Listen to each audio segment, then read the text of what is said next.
So there are classification COX-2 non COX-2 inhibitor. Cyclooxygenase क्या होता है? ऑक्सीजनेज ये एक एंजाइम होता है जो दर्द पे काम करता है.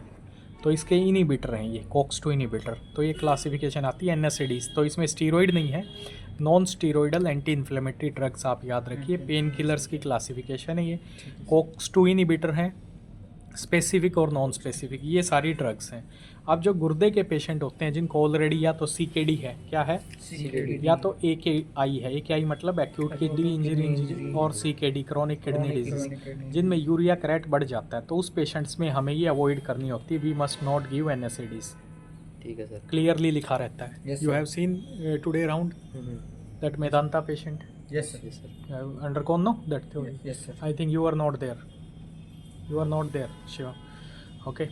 So that patient having urea creatinine increase, so clearly mentioned by doctor on discharge, do not prescribe any NSAIDs. So we must not give all these drugs.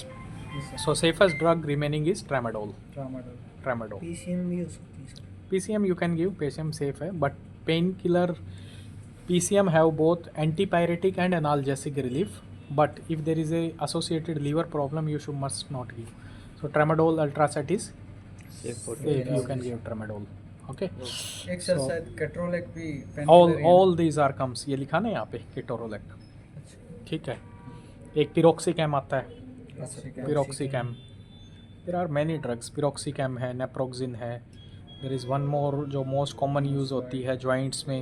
ये तो हो गया इटोरोकॉक्सिब, सेलेकॉक्सिब. 3 कॉक्सिब है, नेप्रोक्सिन है. एक ड्रग और है जो जॉइंट्स में मोस्ट कॉमनली यूज़ होती है, ध्यान नहीं आ रहा, जो कई बार हार्ट में भी हम देते हैं. एस्पिरिन भी है सर इसमें. एस्पिरिन है, बिल्कुल है. एसिटाइलसैलिन, डिस्प्रिन भी आती है. एस्पिरिन.